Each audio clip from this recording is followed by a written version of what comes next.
Bonjour et bienvenue pour ce test du Mavic Mini 2. Un test que je suis très content de vous faire quand même relativement tôt. Il y a quand même beaucoup d'engouement autour de ce drone, il y a beaucoup de choses à dire, beaucoup de points positifs, des points négatifs, il y a beaucoup de débats sur ce drone là. Je sais qu'il peut plaire à énormément d'entre vous, alors c'est ce qu'on va voir aujourd'hui dans cette vidéo.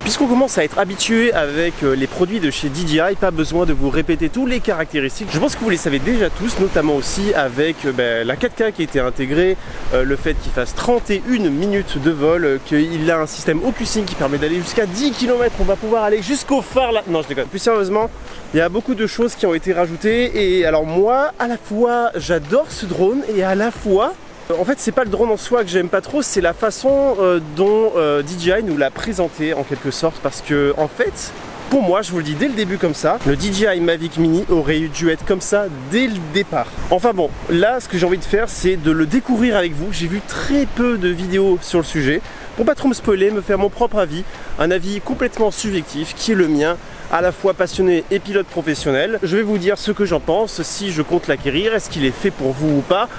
Voilà, on va parler de tout ça dans la vidéo, j'espère qu'elle vous plaira, donc surtout n'oubliez pas le j'aime, le commentaire et surtout un énorme merci à la caméra embarquée, parce que c'est toujours grâce à eux, faut pas l'oublier, qu'on a ces petites exclusivités, enfin exclusivités non parce qu'il y en a plein qui en parlent sur YouTube, mais en tout cas qu'on les a rapidement et les drones ça tombe pas du ciel, hein, en tout cas j'espère, mais voilà, un grand merci à la caméra embarquée qui m'a toujours fait confiance depuis le début, ils ont toujours été là, donc allez les soutenir, n'achetez pas votre Mavic sur Amazon s'il vous plaît, déjà qui sont énormément valorisés avec le confinement etc. Là c'est le moment de soutenir les entreprises françaises, donc faites-moi plaisir, allez vous en procurer un chez les boîtes françaises et évidemment chez la caméra embarquée. Puisqu'on est dans un environnement assez bruyant, je ne veux pas vous parler de tout ici, hein, sinon ça va être un petit peu compliqué. On va vite faire les images parce que moi ce que j'ai envie de faire c'est voir un petit peu ce dont il est capable en basse lumière, parce que la 4K avec un aussi petit capteur qui est le même que le Mavic Mini première génération, enfin voilà, il y a le Mavic Mini et il y a le Mini 2, on va essayer de faire comme ça va être compliqué mais bon.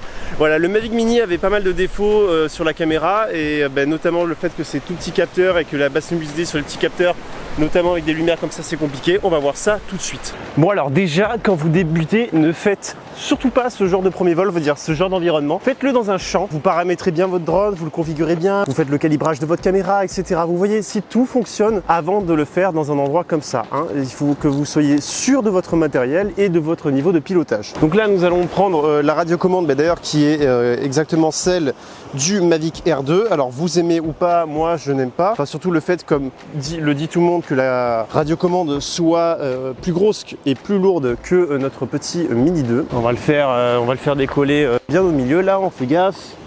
Hop là, ah oui, alors c'est vrai que au niveau de la vidéo etc, je vais tout mettre en auto, hein, je vais faire le lambda de base, je découvre le drone, je ne m'amuse pas avec les paramètres. Donc mise à jour point de décollage, altitude voilà, point de décollage, moi j'ai paramétré le RTH à 60 mètres, comme ça moi, on est sûr que ça va rien toucher. Au niveau du home point c'est bon, la batterie 100%, la connexion est parfaite. Ben, c'est parti, on fait décoller notre petit drone, j'entends même pas. Ok, c'est parfait. C'est super discret en tout cas. Alors, attention parce qu'il n'a pas de radar de détection d'obstacle. Donc on va faire attention à ça. On voit qu'il est un petit peu fébrile. Je ne m'amuserai pas à le faire voler en plein Mistral au-dessus de 40 km/h en fait. Parce que clairement là, ça va être compliqué. Allez, là on a de belles lumières. On va commencer tout de suite avec un petit reveal shot sur moi-même. Et je vais vous dire un petit peu ce que j'en pense. Donc, moi ce que je fais en général c'est hop là mon drone il est bien loin. Je le fais reculer. Élever un petit peu, j'élève un petit peu la caméra, je regarde bien le drone et hop là, on me voit et on voit la caméra, c'est parfait. Il va vite, c'est cool. Au niveau de la prise en main, j'ai l'impression que c'est quand même plus souple que le R2. Puis on va parler, vous inquiétez pas, hein, de toutes les... Ah, on le voit bien quand même, hein, il a beau être minuscule. Je suis à 200 mètres, je le vois parfaitement, la connexion est parfaite. Pour ceux qui se demanderaient, nous sommes au Cap Méjean. Oh, la lumière. Ah, j'ai déjà des frises. Oula. Voilà, c'est beau. Alors ouais, c'est pas si souple que ça en fait. En fait, plus c'est petit, plus ça va être nerveux au niveau de la rotation des gaz, etc. Ah, c'est sympa quand même. J'ai aucun filtre dessus. Je pense qu'avec un filtre ND, ça serait sympa.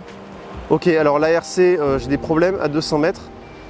RC faible, là, j'ai des... Ok, bon. J'adore comme on entend la déception dans ma voix, c'est incroyable. Enfin bon, ne vous inquiétez pas, je pense savoir pourquoi j'ai eu ces problèmes de connexion aussi rapidement. Comme vous l'avez vu, j'utilise un micro-cravate qui est relié avec le système de Rode, le Wireless Go, qui relie à notre caméra, notre audio. C'est un petit boîtier qui est vachement sympa à utiliser, comme dans mes conditions. Et ça utilise une connexion Wi-Fi qui est quand même assez puissante parce que c'est une portée de 80 mètres. Et en plus de cette connexion Wi-Fi, je contrôlais mon boîtier aussi en Wi-Fi. Donc il y avait 2 connexions Wi-Fi. En plus de la connexion avec le drone, et bien forcément, plus on s'éloigne et plus il va y avoir des interférences. Donc je pense que c'est ça, d'autant plus que lorsque je parle, des fois j'ai des coupures dans ma voix. J'ai beaucoup de problèmes de réception là. Je suis 200 mètres. Et ça a dû être vraiment des interférences avec notre petit mini. Alors ce qui est bizarre, c'est qu'il nous indiquait un signal de radio faible alors que c'est de la transmission Wi-Fi. Ça aurait dû être une erreur de transmission vidéo et pas de transmission radio parce que c'est pas les mêmes fréquences. Donc c'est bizarre, mais bon, je pense que c'est quand même ça qui a fait qu'il a pas aimé. Écoutez, on va dire que c'est parce que j'ai jamais de chance. L'endroit n'est pas forcément approprié pour avoir une belle réception. Ah, c'est joli quand même. Hein. On l'entend pas, hein. Il est passé juste à côté, on l'entend pas. Ok, signal faible, ajuster les antennes. Waouh, il est devant moi le drone.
C'est vraiment beau, hein.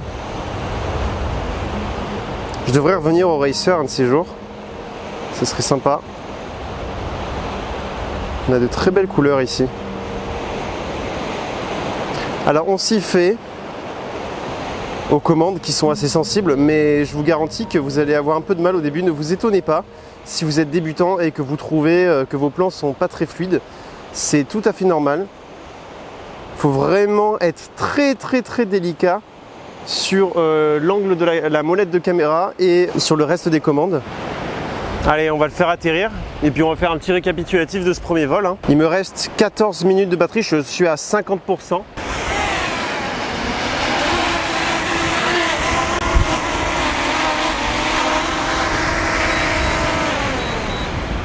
Et voilà.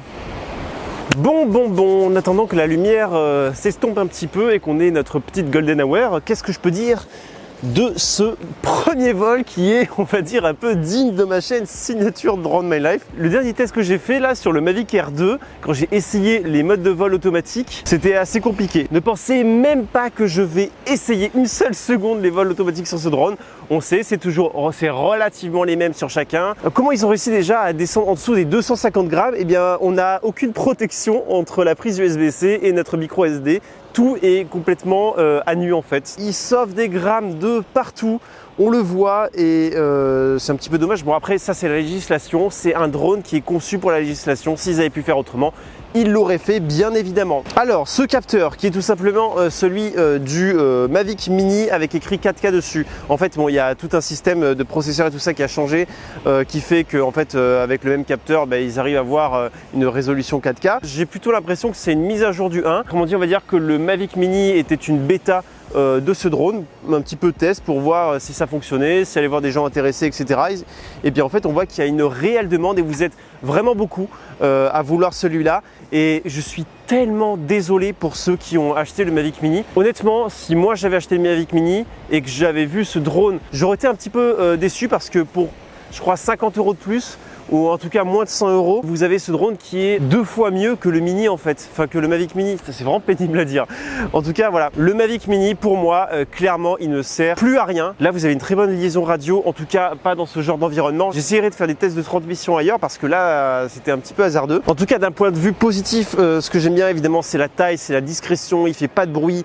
La 4K dans mon rendu vidéo c'était parfait, c'était très beau, on voyait très bien. La radiocommande on s'y fait franchement, c'est la même radio que le R2 et du coup maintenant je m'y fais un petit peu, même si moi je préfère quand même la praticité de celle du Mavic 2 Pro. Là on n'a pas d'écran directement sur la radiocommande, c'est un petit peu dommage, on est obligé d'avoir toutes les informations sur notre téléphone. Donc en fait si notre téléphone il crache, eh ben bonne chance, hein, il va falloir faire un vite return to home et devoir le piloter complètement à vue. Ça je suis un petit peu sceptique à ce niveau là, il faudrait vraiment qu'ils intègrent un écran sur en tout cas les gammes professionnelles s'ils considèrent que ça va être la norme en termes de radiocommande. On peut directement charger son drone à partir d'ici, donc ça c'est cool, hein, c'est un petit peu comme le Parrot Anafi. Je vous conseille de prendre le pack full combo, je sais plus comment il s'appelle ça, celui qui a 3 batteries, parce que même si l'autonomie est de 31 minutes, ça n'empêche que vous aurez toujours envie de faire plus de vols, faire un petit vol de reconnaissance. Après vous allez regarder vos images et vous dire ah en fait j'aurais dû faire ça. Voilà, c'est quand même toujours pratique d'avoir 3 batteries, surtout si vous pouvez les charger après avec une batterie externe, etc. Là vous pouvez carrément partir pour une semaine de randonnée avec une batterie externe, votre chargeur dans la poche et vous rechargez votre batterie pendant que vous marchez. Je trouve le concept génial. Bah écoutez, je vois qu'on a encore un peu de temps avant la Golden Hour. Je vais vous sortir le Mavic 2 Pro juste pour vous montrer ce que c'est que des belles images et je vais aussi pouvoir en profiter si j'ai les mêmes pertes de connexion avec le 2 Pro. C'est parti.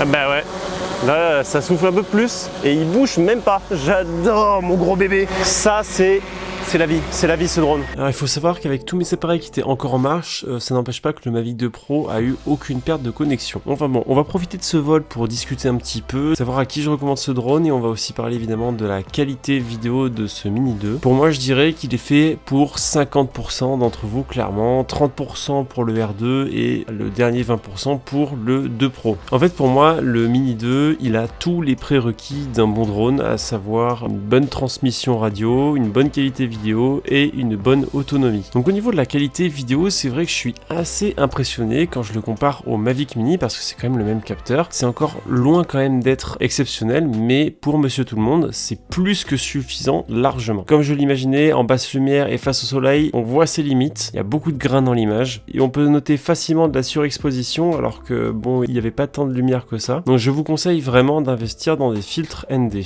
Et aux personnes qui volent souvent dans des vents violents, à la mer ou à la montagne, je vous le déconseille clairement parce que il va falloir vraiment faire attention lorsque vous faites décoller ce drone, lorsqu'il y a des vents ou des rafales à plus de 35 km/h. Au final, je ne conseille pas ce drone aussi aux personnes qui ont vraiment besoin de capteurs d'obstacles, d'une très bonne qualité d'image en toutes circonstances et pour ceux qui ne seront pas freinés par l'immatriculation de leur drone et le QCM enfantin de la DGAC.